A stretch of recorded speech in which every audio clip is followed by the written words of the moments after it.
Team Exercise 77, Mingle. This is a great exercise to do with big groups. Necessities: photos of animals equal to half the number of participants. You cut all the photos in half, like puzzle pieces, and then shuffle the pieces. And a deck of playing cards, of which you remove the jokers from. The game begins. First you give each participant one half of an animal photo. The goal for each person is to find the person who has the other side of the photo. Before two persons are allowed to compare pieces with each other, each person has to tell the other person something about himself. If they don't know each other yet, they can simply introduce themselves. My name is Rob and I'm 44 years old and I'm an accountant.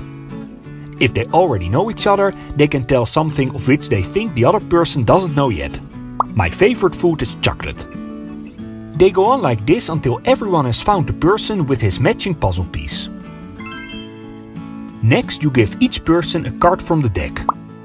The Jack stands for 11, the Queen for 12, the King for 13 and the Ace for the number 1. You tell them they have to find persons to form a group of 3, of which the sum of their cards is an even number.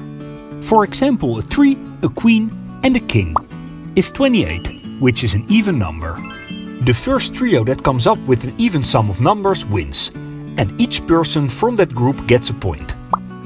Next they have to form groups of 3, of which the sum of their cards is an uneven number. For example, a 5, an Ace and a 3 is 9. Again, the first trio that comes up with an uneven sum of numbers wins, and each person from that group gets a point. In the final round you give them a random number, in this case 12. Which has to be the outcome of the cards of 3 persons. They can add up and subtract their numbers to come to the outcome of 12. For example, a King, a 5 and a 4 is 12. The first trio that has been formed that can make the number 12 with their cards wins. Again, each person in this group gets a point. Go on like this with a few numbers. The person who at the end has earned the most points wins the game. The trainer guides the team and applies variations to the exercise. What kind of variations you can read below this video on YouTube.